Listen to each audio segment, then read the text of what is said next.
Tai va čia paskui jau viskas kaip tada varom padaryti. Taip.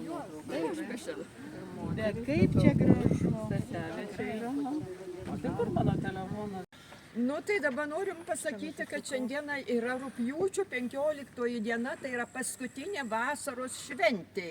Ir mes nutarėm Jonušo Radvilo etno paveldo bendruomenė Kauno Veršva nuvykti į Dovainonių kaimą pas Audronę Jatkonę, švęsti žolinių šventės kieme prie Aukuro.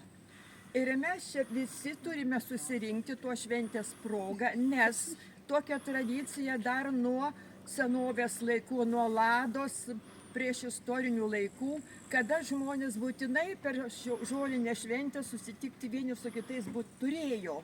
Ir tada sėkmė jos lydėjo ir draugystė, nuoširdumas, vienas kitą pamatyti, pasidžiaugti, pabuvoti ir pasivaišinti tų dienų, tų paskutinių vasaros vaišėmis, kiekvienas pasidalinti ir ypatingai gėlių puokštėmis, net pirkdavo 9 rūšių vainikus ir dėdavo ant galvos, dovanodavo šventinį pyragą, šventinį to vadinamą duonos kepalą ir linkėdami vienas kitiems laimės, džiaugsmo ir sveikatos. Gerai, šunios. Tai dabar ką atvyko Kauno Jonušo Radvilo etno paveldo bendruomenė pasveikinti žolinių šventę mūsų gerbiamą šeimininką Kauno Veršva, mūsų gerbiamą šeimininką šito gražaus sodybos štai aplinkoj. Mes norime švęsti šitą gražią paskutinę vasaros šventę žolinę. Tai yra visų draugystės šventė, žmonių susitikimo ir žolynų šventė. Tai mes norime va tokį pyragą jums padovanoti. Ir va štai žolynų, tai yra vaistai netgi. Ačiū mergaitės. Va ir va štai čia dovanos poetė mūsų bendruomenės Gerai, Dalia Sakalauskienė labai gražiai.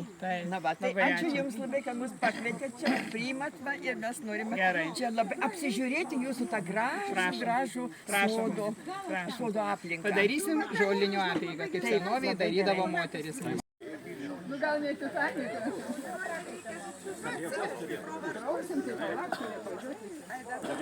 Laukiam dar vienos reikalo nelaiku. Negerai, aš norėjau nupavysti, bet labai nevalgys. Čia pavysti geriau laukti. Laukiam dar vieną mergaitę su susirašęs.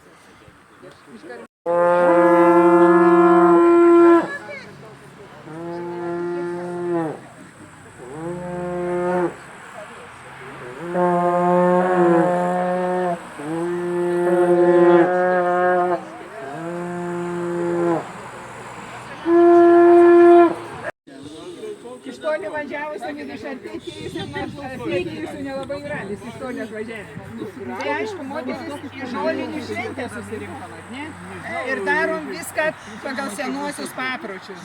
Aš čia stoviu taip pat, kaip tikiuosi stovėjo prieš 500 metų mano promotės, mano močiutės, mano giminaitės vyresnio amžiaus, prausė savo giminę, savo artimuosių šeimą, įeinant pro gražiuosius vartus. Vartai išpuošti dėl to, kad mes šitoj pusėje vartų paliekam šiandieninį gyvenimą nors valandai, nors 2. Paliekam visas bėdas, skolas, jeigu su ko nesutikom, kažką blogo pasakėm, ar kažkas kažką palinkėjo. Laikinai paliekam viską. Pabandykim atsipalaiduoti, pabandykim basomis pavaikščiot po pievą šitą dar žolinių pievą, pajusti gėlių skonį ir kvapą ir visą grožį. Ir pabandykim atlikti senasias apeigas pagal tai, kaip senovėje atliko mūsų moteris ir mūsų šeimos. Tai pirmoji apeigos dalis, kaip jau ir sakiau, einam pro šventus vartus į savo šventę. Į savo šventę einam pro vartus ir skaitosi prausiamės. Prausiamės, kad reiškia paliekam viską anoj pusėje vartų ir nors po lašelį švento tyro vandens, kuris mus apvalo. Pirmą rūtelę praleidžiam pro vartus, kuri paskutinė atvažiavo, labai ilgai važiavo. Prašom, labai nusipraus. Vandenuko. Ne, čia nekirk, aš tau pirksiu. Nu tai laukiu. Apimti rankas. O, prašau, šluostykis, Rūta. Va, eik, jau ten rasi. Aš gerai, greitai visi. Simausiu Daug lengviau bus gyventi. Tai reikia praustis dar ir ugnimi. Dabar prausėmės vandeniu, prausimės ir ugnimi. Abidvi rankas negalima.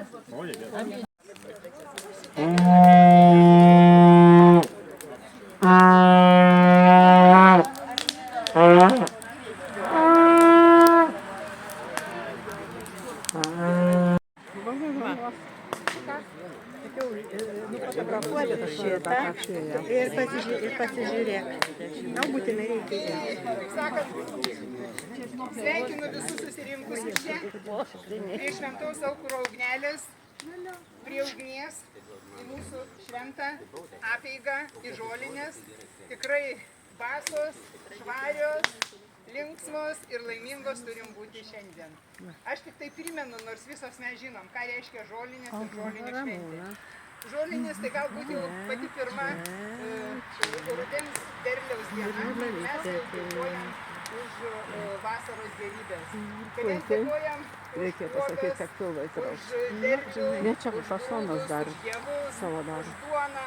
Tai mes dėkojam už žolynus, gėlynus, kokius gražius mes šiandien turime. Ir sakoma, kad tai vienintelė diena metuose, kai gėlės pačios nuleidžia galvas, kad jas nuskintume, kad jas atsineštume prie šventos ugnies, jomis pasilaimintume ir jas šventas parsineštume namo. Prie žolių, kurių atsinešėme šiandien ir turime rankose, negalima skaitosi išmesti. Jas galima tik sudžiovinti namuose ir kažkur pasilikti. O sudeginti galima praeitų metų, kas turime puokštelę ir žolinės pašventinę. Žmonės seniau labai tikėjo tą šventą augalo gale ir tikėjo, kad ta puokštelė žolinėse palaiminta, parsinešus namo, įdėdavo ir mirusiam į karstą, kad jam lengviau į dangų būtų pakliūti, į namo pamatus įdėdavo šventą žolinių puokštelę, kai perkūnas trankydavosi, smilkydavo mūsų močiutės šitą puokštę, kad žaibas nenutrenktų. Žolinės visada buvo švenčiamos senovės lietuvių. Ir tai pagrindė būdavo moterų šventė, nes moteris jau ruošėsi visus ir su žolėm susijusius valgius, su žolynais, pirtis užkūrendavo moteris. Moteris visą žolę surinkdavo ir surinkdavo, žinodavo, kur vaistažolės, kur paprastos žolės ir kurias geriau džiovinti ir turėti. Ir žolinės už tai labai svarbi šventė, kitur kitaip vadinama, kopūstinė vadinama kituose kraštuose, bet visada, visais laikais ji buvo švenčiama prie ugnies. Prie ugnies. Šiandien dienai pagal krikščionišką tradiciją žinome pilnos bažnyčios, taip pat moterų su žolynais, kur laimina kunigas. O pagal pagonišką, pagal senąją, pagal mūsų protėvių tradiciją mes susitinkam prie ugnies savo kieme, ant piliakalnių, ant mergakalnių, kas prie jūsų arčiau yra. Ir taip pat garbinam žolę, žolyną, gėlę, derlių ir dėkojam už derlių motinai žemynai. Mūsų pagoniškasis tikėjimas yra svarbiausias tuo, kad mes galbūt vienintelė religija, kuri prisimena ir garbina žemę. Žemę, vadina ją žemyną, dėkoja jai už visą derlių, už tai, kad mus maitina ir už tai, kad mums duoną užaugina. Ir už tai žolinės yra labai svarbi šventė, nors kitose religijose jos tapo kitais pavadinimais. Ir mes šiandien puošiame aukurus, puošiame vartus, puošiamės pačios, ateinam su nuostabiais žolynais, kuriuos mes tikrai parsinešę sudžiovinsim ir laikysime iki kitų metų. Tai ir virsmo šventė. Prasideda virsmas į rudenį. Virsmas ir per tą virsmą degamos tokios ugnis, todėl kad pasireiškia per virsmą ir trumpa grėsmės akimirka. Sakoma, kai prasideda vasaros, pavasario, rudens virsmas, tokia grėsmės akimirka, kur gali visokios raganos ir piktos dvasios žmogų paimti. Ir tada reiškia visose šalyse degama ugnis, fejerverkai, šaudoma, leidžiami kažkokie balionai į orą. Tai reiškia, kad išbaidyti tas piktasias dvasias ir kad toliau mes gyventume ramiai ir laimingai. Ir aišku, pirmoji didžioji dvasia, kurią mes čia sutinkame atėję į savo šventę, yra ugnis. Ugnis labai šventa visais laikais buvo, nes jei supykus gali namus sudeginti, visada žmonės meldėsi, kad namų nesudegintų, kad blogo nepadarytų ir miškų visų neuždegtų, o su ja susidraugavus mes ir namus apšildome su ugnele ir mes šildomės patys visą laiką su ja. Ir už tai mes jai davėm vardą Gabija. Mes žinome, kad ugnelę galima užgobti, mes galime užmigdyti, mes galime išnešti ir paskutinis ugnis dega, rudenį dega laukuose, o paskui ugnelė ateina su žvakėm ir į židinį. Ir šiandien mes pagerbėme ugnies deivę Gabiją ir ugnies deivei visada mes aukojam druską. Ir druska, kurią mes šiandien galbūt nuvertinom, mes nežinom jos vertės, visais laikais buvo labai brangi. Tai aukurą aukojo tą žmonės, ką turėjo brangiausia. Druska Lietuvoje buvo brangesnė už gintarą. Labai neseniai prieš savaitę grįžau iš Veličkos druskų kasyklų Lenkijoje, kur klodai druskos 1000 tonom, kur 250 kilometrų, aš nepatikėjau, 3 kartus perklausiau, druskos 250 kilometrų. Ir vis dėlto Lietuvai labai sunku būdavo tą druską atsivežti ir sakydavo, už druskos toną duodavo 180 karvių. Tai tą druską aš noriu, kad mes žiūrėtume taip, kaip žmonės senovėje žiūrėjo, kad druskos trupinėlis, druskos šitas krislelis yra toks brangus, kad mes galime jį paaukoti mūsų protėviam, kad mums nieko blogo neatsitiktų. Mūsų ugneliai Gabijai. Mūsų ugnelė būk pašventita, užgobta gobėkė, sugobta gobėkė, užmigdysiu tave, ugnelė mano brangioji, užmigdysiu tave, ugnelė mano brangioji. Nes jeigu kas blogo atsitiktų, mes Gabiją visada prašome, kad tikrai mus išsaugotų. Ir aukoju druską Perkūnui ir savo deivei Gabijai. Mūsų ugnies deivei. Ir kadangi povas, pas mus povai yra 5. Pasveikina jis visada garsą labai girdi ir labai garsiai sveikina visus. Ir aišku, kaip aukojom druską patį brangiausią dalyką, ką turėjo senovės lietuviai į ugnį, visada mes vėl prisimename žemyną, žemę, žeminėlę, mūsų derlių užauginanti, mūsų duoną užauginanti. Ir kad iš vieno to grūdo užaugtų 1000 grūdų. Ir sakoma, jie mus norėjo užkasti po žemę, mums norėjo kitą tikėjimą, kitą religiją įpaišyti. Bet jie nežinojo, kad mes kaip sėklos. Ir mes šiandien sudygom visi tokie gražus, švarus ir aš manau, kad žaliuosim ir savo daigus kitiems perduosim. Tai ačiū tau žeminėlė, ačiū tau žiedkelėlė, ačiū tau žemelė mano juodoji. Už viską, ką tu man duodi, už viską, ką tu man aukoji. Žydėki žiedais kvapniaisiais, sunoki vaisiais saldžiaisiais, žemelė juodoji, žeminėlė mano brangioji. Kad sotus būtume, kad mūsų šeimos laimingos būtų, kad mūsų aruodai prisipildytų grūdų ir duonos mums visada užtektų. Ir grūdais mes galime palaiminti vieną kitą. Kad turtingi metai būtų, gaudom grūdą, skaičiuojam kam poringų, kam turtingų, kam laimingų metų. Prašau, O taip puola,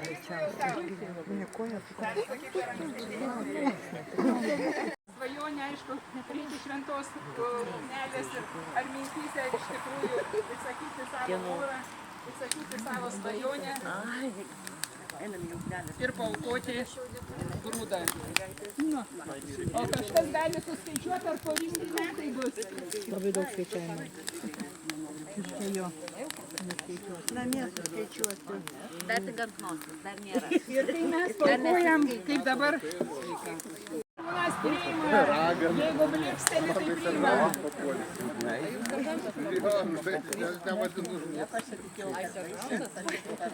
Gintaro dulkių, kas nori, prašau. Aukojam Perkūnui. Aukojam Perkūnui. Jo, tu su savo svajonį. Prašau. Dirbam visi. Ne, tai liko, bet paimt neišeinu. Nu kas dar gintaro negavo? Pabandyt. Paskui atnešiu daugiau mergaitės. Per rasos šventę, per šiandieninę žolinių šventę, per visas apeigas prisimenam savo mirusius, prisimenam juos išėjusius, visada jam meldžiamės, visada tikime, kad jie šalia mūsų ir visada turime jiem maldas, giesmes ir dainas. Aš dabar pasakysiu porą žodžių mūsų išėjusiam. Ką šnabžda žolės sausos lūpos, neklauskit nei jauno, nei seno. Ar jums po žole neberūpi kaip mes? Jūs pakeitę gyvenam. Kiek meilės, kiek džiaugsmo čia turim, kiek skausmo. Kiek rūpesčių, oro, koks pliaukščių botagas mums. Koks sūrimas išgraužia po truputį norus. Išėję, nutilę, nutolę. Paaukštinti skausmo ar akmenio, kieno tai seneliai, tėveliai, gal sesės, gal broliai. O ką tu iš jų šiandien atmeni? Ko gulit po medžiais nustėrusiais, ar širdis pavirta niekam? Ar nori gyvybę dar kartą gimti į medį, į paukštį, į gėlę? Ką šnabžda žolės sausos lūpos, neklauskit nei jauno, nei seno. Tai šitaipos mylimi protėviai, mes jūs paminėję gyvenam. Mes visada prisimenam savo protėvius, visada prisimenam išėjusius, jiems skiriam maldas ir jiems skiriam savo kalbas. Tai, kaip mes paminėjom dabar protėvius, taip aš aukoju lašą protėviams į žemę, va, aukoju, nupilu, žeminėliauju, pagerbiu žemę ir žemėje esančius mūsų protėvius. Atsisuku į šitą pusę ir ką aš matau, stovi mano draugė, linkiu sveikatos, laimės ir gerumės.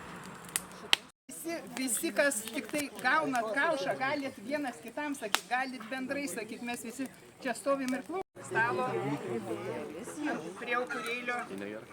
Kiek mes daug patarlių apie duoną turime. Visi žinom, ką pasakyti. Duona tiesiog būdavo senovėje sužmoginta. Kaip sakė, duonelė gali verkti. Verkia duonelė tinginio valgoma. Kas dar kokią gali pasakyti patarlę apie duoną? Jeigu duona nukrito, ją reikia pakelti ir būtinai pabučiuoti. Tai va. Ir atvirkščiai negalima ant stalo dėti duonytės, nes gali įsižeisti, jeigu atvirkščiai padėsim duoną ant stalo. Sako, būtinai kas nors tais metais namuose mirs. Duona riekiama, irgi abi šalia žinom, kas yra duonos. Žinome, kad šventa duona, kuri dalyvauja vestuvėse, turi atskirą pavadinimą, kas prisimena. Senai vestuvėse buvo karvojus. Karvojus, įsivaizduojat, su karvė sulyginta, kaip Indijai šventa karvė, tai tiesiog mūsų šventoji duona vadinosi karvojus. Taip. Vat, ir duona, sakydavo žmonės, kaip ir tą šventą puokštę, kurią mes dabar turime čia, taip ir duonytė šventa.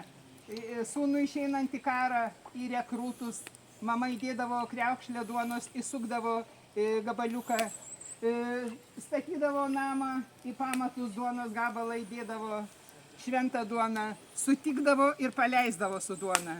Ir vestuvėse, ir net mirusiam žmogui taip pat įdėdavo duonos gabaliuką į karstą. Nes bijojo, kad duona išeis iš namų, kaip žmogus supyks ir išeis iš namų. Sakė, jeigu tu duonelės negerbsi, netaip su jie elgsies, tai reiškia duonelė supyks ir išeis iš namų. Todėl duona buvo šventa, žmonės ją dalinosi ir aš pagal senąjį paprotį noriu pasidalinti su jumis šventą duoną. Žemės rankas paprastai laikome į ugnelę, mes meldžiamės pritardami vienas kitam, sakydami tebūnie taip, jeigu mums tinka. Ir viskas labai paprastai, kur mano nešuriai. Vieno nėra. Tečkuriai, nekuriai. Tai jau sunkus ačiū. Taip.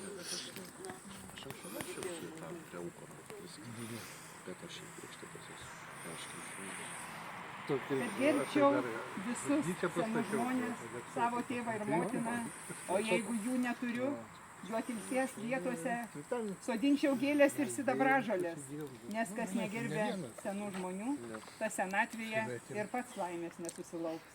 Tebūnie taip, tebūnie taip, tebūnie taip, tebūnie darna, kad mano rankų niekada nesuterštų žmogaus kraujas, kad mano rankų niekada nesuterštų žvėries, gyvulio ar paukščio kraujas, jeigu aš juos žudyčiau šiaip savo malonumui, o ne maistui. Tebūnie taip, tebūnie taip, tebūnie taip, tebūnie darna, kad niekada neišmindyčiau žydinčio žolyno ir neiškirščiau savo senojo tėviškės medžio be reikalo. O kur gyvenu, savo sodybose, laukuose, prie namų visada sodinčiau medžius, įvairias gėlės ir sidabražolės. Tebūnie taip, tebūnie taip, tebūnie taip, tebūnie darnai. Kad visada gerbčiau ir mylėčiau duoną.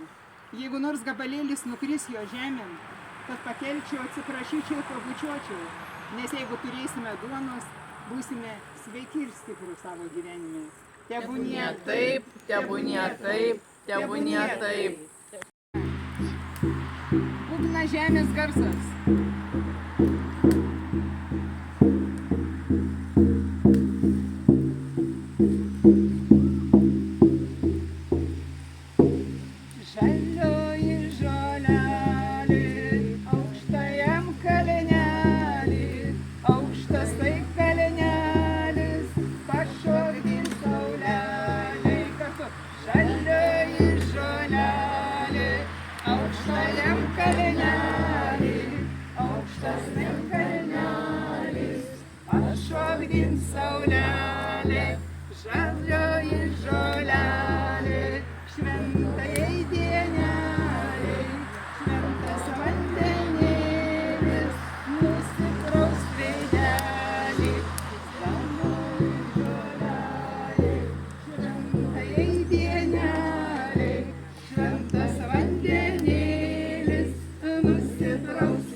Su žolėm palaikom žolės ant ugnies.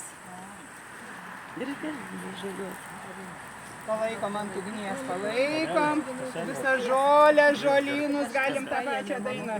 Žalioji žolelė, šventai naktelė, šaltas vandenėlis, nusipraust veideliui.